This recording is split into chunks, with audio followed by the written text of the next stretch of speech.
ये आपके जनसत्ता का आज का संपादकीय पाठ है। देखिए, ये संपादकीय पाठ, ये आर्टिकल, एडिटोरियल आपको प्रारंभिक परीक्षा, मुख्य परीक्षा, इंटरव्यू हर जगह मदद पहुंचाता है।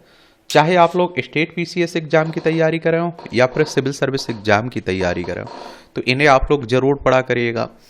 शिक्षा का ध्येय मनुष्य के ज्ञान में वृद्धि करना ही नहीं, बल्कि उसका ध्येय मनुष्य के मस्तिष्क को विकसित करना है, भरना नहीं। इडाडेट ने कहा है। मैं आप लोगों से कहता हूं ना, इस तरह की कोट्स आप लोग नोट कर लिया करिएगा। जब इस तरह के टॉपिक पर कहीं आप लोग निबंध लिख रहे हैं तो इस कोट्स का वहां आप लोग उपयोग कर सकते हैं। डिजिटल अर्थव्यवस्था के खतरे, आजकल आप देखें, जहां भी देखें डिजिटल की तो बातें हो रही हैं ना, तो आप देखेंगे कि समय काल और परिस्थितियों के अनुरूप जो परिवर्तन आते हैं, उनमें अर्थव्यवस्था से जुड़े विभिन्न आयामों में आने वाले परिवर्तन भी स्वाभाविक है। आज डिजिटलीकरण के दौर में अर्थव्यवस्था भी डिजिटल हो रही है। डिजिटल अर्थव्यवस्था में डिजिटल तकनीक के जरिए संचालित होने वाले आर्थिक गतिविधियों जैसे ऑनलाइन लेनदेन, ई कॉमर्स, ई बिजनेस और डिजिटल मार्केटिंग जैसी कई गतिविधियां शामिल हैं। इनमें अर्थव्यवस्था में इंटरनेट, मोबाइल डेटा रखरखाव की प्रणाली और सूचना और संचार प्रौद्योगिकी से जुड़ी क्रियाओं का भी समावेश होता है। डिजिटल अर्थव्यवस्था के माध्यम से दूर दराज के क्षेत्रों में इंटरनेट और डिजिटल सेवाओं द्वारा व्यवसायिक क्रिया का संचालन सुगमता से संभव हो जाता है। इससे व्यवसायों के लिए नए आर्थिक अवसर उपलब्ध होते हैं और इसके माध्यम से शिक्षा और स्वास्थ्य सेवाओं को भी ऑनलाइन उपलब्ध कराने का अवसर मिला है। ई गवर्नेंस की व्यवस्था भी इसी के कारण संभव हुई है। डिजिटल अर्थव्यवस्था का लाभ ग्रामीण क्षेत्रों पर पहुंचाने के लिए भारत सरकार द्वारा शुरू की गई भारत नेट परियोजना का उद्देश्य भी प्रत्येक ग्राम पंचायत को किफायती हाई स्पीड इंटरनेट की पहुंच प्रदान करना है। दुनिया भर के देश डिजिटल अर्थव्यवस्था समझौते द्वारा अपने आपसी व्यवहार को विनियमित करने में लगे हैं। ये डिजिटल के आप देखिए फायदे हैं। और भारत की डिजिटल अर्थव्यवस्था का आकलन और माप शीर्षक रिपोर्ट से पता चला कि 2022-23 में डिजिटल क्षेत्र की राष्ट्रीय आय में लगभग 11.74% हिस्सेदारी है। इस तरह का आप देखिए निबंध या आंसर राइटिंग लिख रहा है, इस तरह की टॉपिक पर, तो इस तरह की जो रिपोर्टें आती हैं, रिपोर्ट आती हैं, उनके का भी उल्लेख कर दिया करिएगा। जो देश के सकल घरेलू उत्पाद से लगभग 31.34%, ये आप देखिए 31.64 लाख करोड़ रुपए का योगदान करती हैं। वर्ष 2024-25 तक यह 13.42% होने का अनुमान है। संभावना है कि 2029-30 तक यह देश की कुल अर्थव्यवस्था में लगभग 5वें हिस्से के बराबर योगदान देगी। डिजिटल अर्थव्यवस्था ने रोजगार के नए अवसर भी उपलब्ध कराए। इस अर्थव्यवस्था के विभिन्न क्षेत्रों में 2022-23 में 1,40,67,000 कर्मचारी कार्यरत थे और डिजिटल साक्षरता में वृद्धि हो रही है। बैंक और वित्तीय संस्थानों में डिजिटल लेनदेन और अन्य गतिविधियों को बढ़ावा देने के लिए अपने ऐप भी विकसित कर लिए हैं और जिनसे एक व्यक्ति घर बैठे इनकी सुविधाएं, जुड़ी सेवाएं और सुविधाओं का लाभ लेने लगे। अलग अलग भुगतान ऐप भी विकसित हो गए हैं जो एक व्यक्ति को दूसरे व्यक्ति के साथ अपने बैंकों के माध्यम से लेनदेन को सुगम बना रहे हैं। अब आप सोचिए कि पहले हम लोगों को बैंक जाना पड़ता था, एटीएम में पैसे डालने के लिए, निकालने के लिए, दुनियादारी की बातें होती थी। आजकल आप देखते हैं कि आपके पास स्मार्टफोन है, आप दुनिया के सभी काम अपने घर बैठ के कर ले रहे हैं। मैं कई सालों से मैं कह रहा हूं कि बैंक नहीं गया हुआ हूं और मेरे पास एटीएम भी नहीं है, आप देखेंगे, फिर भी आप देखते हैं कि मैं ऑनलाइन पेमेंट कर लेता हूं, आराम से अपना व्यवस्था करता रहता हूं। और भारत सरकार के वित्त मंत्रालय का वित्तीय सेवा विभाग देश में डिजिटल भुगतान को बढ़ावा देने में अहम भूमिका निभा रहा है। यूनिफाइड पेमेंट्स इंटरफेस जैसी तेज भुगतान प्रणाली को बढ़ावा देने के प्रयासों के कारण वित्तीय लेनदेन के तरीकों में क्रांति आ रही है। इससे लाखों लोगों के लिए व्यवसायिक क्या वास्तविक समय में सुरक्षित और निर्बाध भुगतान संभव हो गया। डिजिटल लेनदेन की कुल संख्या वित्त वर्ष 2017-18 के 2,071 करोड़ रुपए से बढ़कर वित्त वर्ष 2023-24 में 18,737 करोड़ रुपए हो गई। इसके अतिरिक्त मौजूदा वित्त वर्ष 2024-25 के अंतिम 5 महीने अप्रैल से अगस्त के दौरान लेनदेन की मात्रा याद देखिए 8,659 करोड़ रुपए तक पहुंच गई है। डिजिटल अर्थव्यवस्था की आपसी साझेदारी बढ़ाने के लिए विभिन्न देश समझौते भी कर रहे हैं। क्या कर रहे हैं? समझौते कर रहे हैं। फिर चिली, न्यूजीलैंड, सिंगापुर के बीच डिजिटल अर्थव्यवस्था भागीदारी समझौता सभी डब्ल्यूटीओ सदस्यों के लिए खुला पहला डिजिटल व्यापार समझौता है। डब्ल्यूटीओ की बात करें तो वर्ल्ड ट्रेड ऑर्गेनाइजेशन की बात हो रही। किसकी? WTO, World Trade Organization. 1 जनवरी 1995 में इसकी स्थापना हुई थी। जेनेवा स्विट्जरलैंड में इसका हेडक्वार्टर देखने को मिलेगा।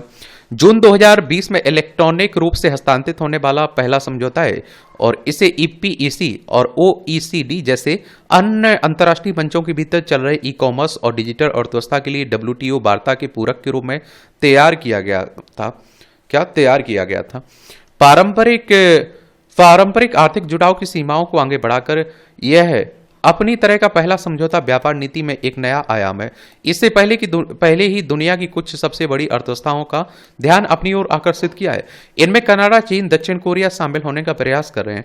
इसी प्रकार ब्रिटेन और सिंगापुर डिजिटल इकोनॉमी एग्रीमेंट जून 2022 में लागू हो चुका है। इस समझौते की 3 मुख्य लक्ष्य हैं: अधिक सुरक्षित डिजिटल वातावरण की सुविधा देना, विश्वसनीय डेटा प्रवाह को सुनिश्चित करना और डिजिटल व्यापार में सहयोग करना।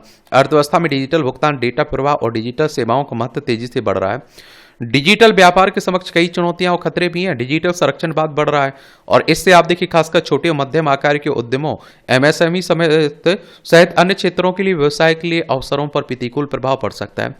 इसके अलावा वैश्विक डिजिटल व्यापार समझौते की अनुपस्थिति डिजिटल अर्थव्यवस्थाओं के बीच समन्वय की समस्या चुनौतियों को और बढ़ाती है। डिजिटल अर्थव्यवस्था में कई अन्य समस्याएं और चुनौतियां भी हैं और जिनमें अभी डिजिटल साक्षरता की कमी है, साइबर सुरक्षा के खतरे, साइबर आर्थिक अपराध, खराब डिजिटल बुनियादी ढांचा और डेटा गोपनीयता जैसी समस्याएं शामिल हैं। इनमें सबसे बड़ा खतरा साइबर सुरक्षा का है।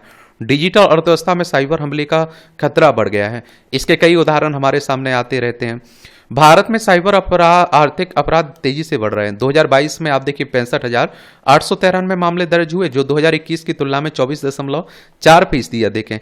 इसके कारण वित्तीय नुकसान भी 2022 में आप देखिए 1935.51 करोड़ रुपए तक पहुंच गया है। पंजीकृत मामले में साइबर धोखाधड़ी के मामले सबसे अधिक 64.8% थे और इसके बाद आप देखिए जबरन वसूली 5.5%, यौन शोषण 5.2%। ये आप देख रहे हैं कि अपराध जो समस्याएं आ रही हैं उनके बारे में बता रहे हैं। आर्थिक धोखाधड़ी के सर्वाधिक शिकार वरिष्ठ नागरिक होते हैं। उनको तकनीक की पर्याप्त जानकारी नहीं होती। सेवानिवृत्ति के पर मिली एकमुश्त राशि पर सभी पर अपराधियों की नजर रहती है। वे उनको अधिक ब्याज और अन्य लाभ देने जैसी कथित योजनाओं के जाल में फंसाकर जमा राशि हड़पने का प्रयास करते हैं और यह यदि उन अपराधियों की कोई शिकायत कर देता है तो कई बार उनके जाल में फंसे लोगों के लाखों रुपए जमा वाले बैंक खाते निष्क्रिय हो जाते हैं। इस कारण वे अपने सामान्य जरूरतों का लेन देन भी नहीं कर पाते हैं। कई ग्रामीण दूर दराज के क्षेत्रों में अभी डिजिटल बुनियादी ढांचे तक पहुंच का अभाव है और आप देखेंगे कि जो डिजिटल अर्थव्यवस्था के विकास में बाधा डालता है। इसके लिए एक सशक्त, उपयुक्त नियामक और कानूनी ढांचे की आवश्यकता है जो उपभोक्ताओं की डिजिटल सुरक्षा सुनिश्चित कर सके और वित्तीय समावेशन को बढ़ावा दे सके। यह सुनिश्चित करना भी जरूरी है कि सभी को डिजिटल सेवाओं तक सुरक्षित और सस्ती पहुंच हो। इस क्षेत्र में कई अवसर हैं, लेकिन इन चुनौतियों से निपटने के लिए एक समग्र दृष्टिकोण की आवश्यकता है। इसके लिए डिजिटल साक्षरता को बढ़ावा देना, साइबर सुरक्षा को मजबूत करना, सशक्त एंटीवायरस विकसित करना और समय समय पर उनको अद्यतन करना, डिजिटल बुनियादी ढांचे में सुधार करना, डेटा गोपनीयता की रक्षा और डिजिटल विभाजन को कम करने जैसी गतिविधियों के माध्यम से डिजिटल अर्थव्यवस्था के समग्र विकास को संभव बनाना। यही तो आपको आंसर राइटिंग में लिखना है। देखिए डिजिटल अर्थव्यवस्था की आप देखिए डिजिटल की उपलब्धियां बता दी, जो समस्याएं आ रही हैं उनको बता दिया, उपाय किस तरह से हो सकते हैं वो बता दिया आपको। समझ रहे हैं आप लोग? ये स्पर्श का स्पंदन, ये आप देखेंगे कि मानव मस्तिष्क में एक और संवेदनाओं की विभिन्न धाराएं प्रवाहित होती रहती हैं, जबकि उसके मन में व्यवहार की भी अलग तरंगें सदा सर्जित होती हैं। व्यवहार के प्रवाह चेतन और अचेतन मन की ग्रंथियों की संवाहक होकर हम सभी के दैनिक जीवन के विविध आयामों में उतरकर व्यक्तित्व की छटा से संलग्न हो जाती हैं। तंत्रिका विज्ञान की भी मान्यता है कि हर प्राणी के मानस मंडल में कल्पनाओं के असीम भंडार छिपे हुए हैं। कल्पनाएं कभी गहरे चिंतन के अध्याय निर्मित करती हैं तो कभी भी हमारी दिनचर्या के विभिन्न पड़ावों पर अपनी छाप छोड़ती हैं। सुख दुख के वातावरण में हम सभी सामान्य रूप से अपने रूप में अपने स्वजनों से मिलकर अपनी संवेदना ज्ञापित करते हैं, जबकि ऐसी स्थिति नहीं रहने पर पत्र, दूरभाष, ईमेल आदि का सहारा भी लेने की प्रथा अब प्रचलित हो गई है। चिंतकों ने व्यक्ति के व्यक्तित्व के गहन अध्ययन के बाद यह निष्कर्ष निकाला कि प्राणियों में दृष्टि भाव, स्मृति भाव के साथ साथ स्पर्श भाव के विपुल पुंज विद्यमान है। परिस्थिति के अनुसार व्यक्ति इन तीनों भावनात्मक अनुभूतियों के माध्यम से अपने परिवार, मित्र और स्वजनों के प्रति व्यवहार का प्रदर्शन करते हैं। स्मृति भाव के दृष्टांत में कहा गया है कि सागर तट के सेत में मादा कछुआ अपने अंडे को छिपाकर अपने आहार के लिए अन्यत्र चली जाती है और देर संध्या वापसी के बाद छिपाए अंडे जब नहीं खोज पाती है तो वह करुणिक चित्कार करती लगातार उन्हें खोजती जाती है और आखिर उसे उस स्थान की पहचान हो जाती है जहां उसने अपने अंडे को छिपाया था। जीवन की यात्रा में हमें स्पर्श की अनुभूति को कई तरह से महसूस करते हैं और धरती पर किसी भी शिशु के आगमन के बाद उसे सबसे पहले अपनी मां का स्पर्श प्राप्त होता है। इस स्पर्श को सुख का कमाल है और कि जिस शिशु के जन्म के समय मां भीषण दर्द सहते हुए बच्चे को जन्म देती है और जैसे ही शिशु को मां की बाहों में रखा जाता है तो रोते हुए बच्चे एकदम शांत हो जाता है और प्रसूति की वेदना भी गायब हो जाती है। इस चरण के बाद बच्चा किसी भी कारण से अगर रो रहा हो, घर के अन्य सदस्य उसे चुप कराने में विफल हो तो उस समय मां की गोद में आते ही शिशु बिल्कुल शांत और खुश हो जाता है। यह शिशु की मां के वात्सल्य के साथ साथ स्पर्श स्पंदन की शक्ति है जो सृष्टि के सृजन काल से महसूस की जा रही है। जीवन के अन्य चरणों में भी व्यक्ति को अपनी मां से लिपटकर स्पर्श सुख की जो सबसे अधिक अनुभूति होती है वह अन्यत्र दुर्लभ है।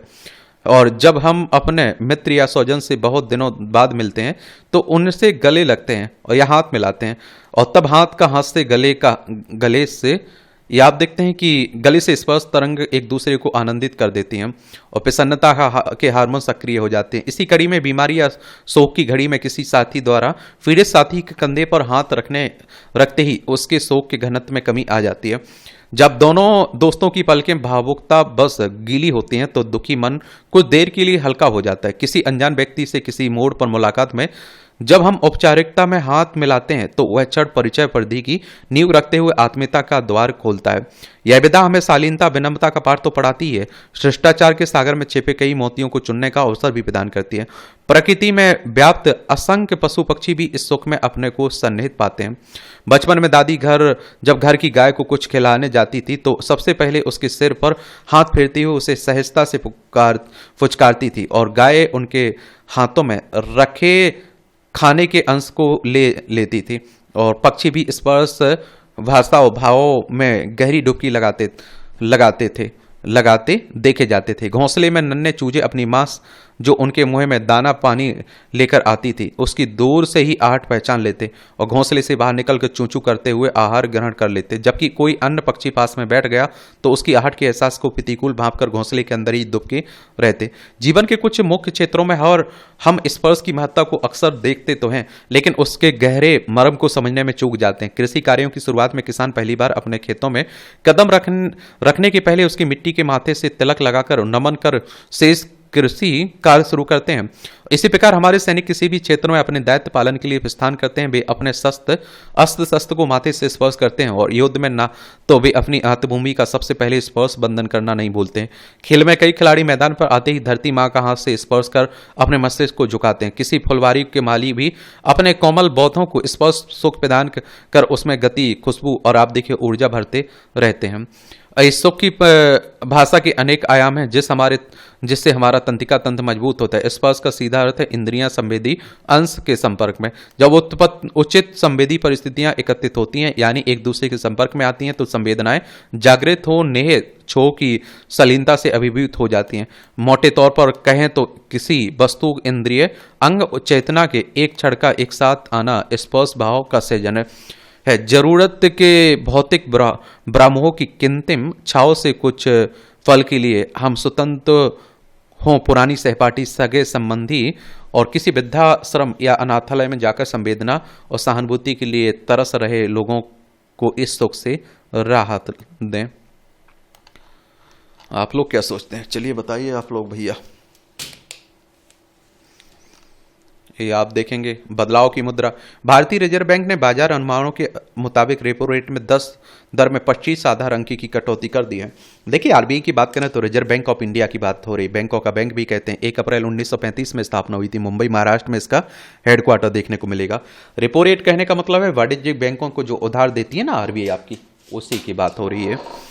और करीब 5 वर्षों में तक रेपो रेट दर में कोई कटौती नहीं की गई। फरवरी में 25 आधार अंक की कटौती की गई, यह दूसरी कटौती है।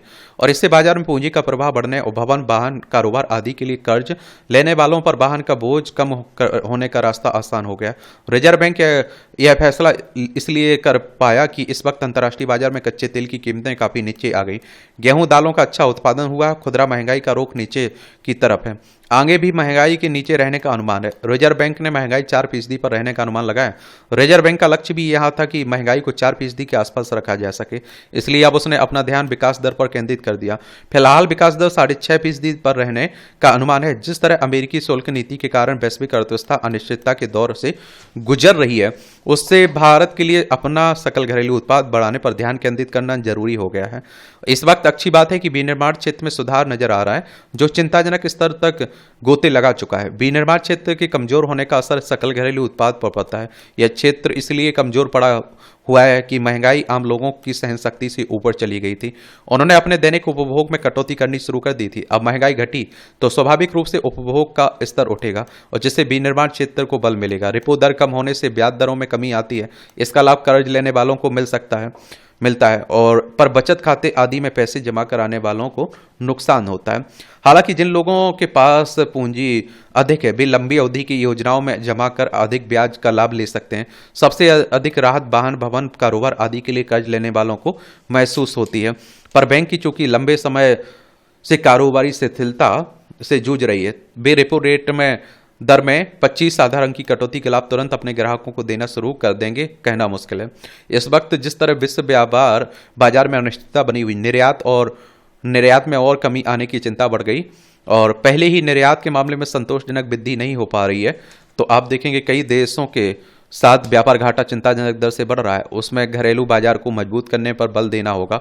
रिजर्व बैंक का कहना है कि बाजार में अतिरिक्त पूंजी प्रवाह बढ़ाया जाएगा, इससे विनिर्माण क्षेत्र को बल मिलेगा। मगर खपत बढ़ाना फिर भी बड़ी चुनौती रहेगी। ऐसे में रेपो दर में कटौती का लाभ इस बात पर निर्भर करेगा कि घरेलू बाजार को मजबूत करने पर कितना जोर दिया जा रहा है। और जब बेरोजगारी दर पर काबू पाने और प्रति व्यक्ति आय में बढ़ोतरी के साधन विकसित नहीं हो पा रहे हैं, तो उसमें केवल रेपो दर में कटौती से आर्थिक बेहतरी का दावा करना मुश्किल ही बना रहेगा। बप पर समाधान। बप संशोधन विधेयक बेशक अब कानून बन गया हो, पर इसके लिए विरोध में आवाजें उठनी बंद नहीं हुई हैं। पश्चिम बंगाल में आगजनी और विरोध प्रदर्शन के बीच मुख्यमंत्री ममता बनर्जी के इस बयान को गंभीरता से लेने की जरूरत है कि वे इस कानून को अपने यहां लागू नहीं करेंगे। उन्होंने इस मुद्दे पर विरोध जताकर एक तरह से राजनीतिक टकराव की बुनियाद रख दी है। बप के खिलाफ जिस तरह से सियासी और सामाजिक टकराव शुरू होता दिख रहा है, वह लोकतंत्र की सेहत के लिए ठीक नहीं है और संसद में बप संशोधन विधेयक लाने से पहले आम सहमति बताई जाती तो यह बेहतर होता। तब शायद ना शीर्ष अदालत में याचिकाएं दायर होती, ना ही कश्मीर से लेकर मणिपुर तक लोग सड़कों पर उतरते। मुर्शिदाबाद जिले से पथराव और आंसू गैस छोड़ने जाने की जो तस्वीरें आई वे डराती हैं। यह दुखद है कि बप कानून के समर्थन में बोलने वालों को पीटा गया। मणिपुर में एक नेता का घर जला दिया गया। जम्मू कश्मीर में विरोध उस समय दिखा जब विधानसभा में भारी हंगामा के बीच सत्ता पक्ष और विपक्ष के विधायक आमने सामने आ गए। सदन में इतना विवाद बढ़ गया कि नौबत हाथापाई तक पहुंच गई है। और देखिए, अगर हम बात करें सुप्रीम कोर्ट की, तो हमारी सर्वोच्च अदालत है। संविधान के अनुच्छेद 124 के तहत सुप्रीम कोर्ट की स्थापना की बात की गई। 28 जनवरी 1950 में स्थापना हुई थी। और पश्चिम बंगाल की बात करें तो कोलकाता इसकी राजधानी देखने को मिलेगा। ममता बनर्जी यहाँ की चीफ मिनिस्टर हैं। इसकी सीमा उड़ीसा, झारखंड, बिहार, सिक्किम और असम से लगती है। अंतर्राष्ट्रीय सीमा नेपाल, भूटान, बांग्लादेश से लगती है। 3 देशों से लगती है। दरअसल विपक्ष लगातार ये आरोप लगाता रहा है कि बप संशोधन विधेयक पर आपत्तियों का समुचित निराकरण नहीं किया गया। हालांकि सरकार ने इसके लिए संयुक्त संसदीय समिति गठित की थी, उसमें भी संतोषजनक बदलाव नहीं किए गए। दोनों सदनों में बहस के दौरान आपत्तियां उठती रहीं। कानून लागू करने से पहले अगर उसके सभी पहलुओं पर विचार कर लिया जाता तो शायद इतना विवाद ना होता। कोई भी कानून पूरे देश और आमजन के हितों को ध्यान में रखते हुए बनाया जाता है, मगर जब उसे सियासी हार जीत का मुद्दा बना लिया जाता तो विवाद उठता ही है। इसलिए इस कानून की संवैधानिकता पर सवाल उठाते हुए सर्वोच्च न्यायालय में गुहार भी लगाई गई। किसी भी मसले पर सियासी मतभेद हो सकते हैं, लेकिन विचारधारा का ऐसा टकराव ना हो जिससे संघीय ढांचे पर चोट पहुंचे। इस समय वक्फ पर मचे घमासान में हमें इस तकाजे का ध्यान रखना जरूरी है। क्या रखना? ध्यान रखना जरूरी है। इस तरह से आप देखेंगे कि जनसत्ता के आज के संपादकीय पाठ की कहानी कवर होती है। आप लोग पढ़ते रहिए, एंजॉय करते रहिए। आपका कोई सवाल हो, मेरे लिए सुझाव हो तो बता सकते हैं। धन्यवाद।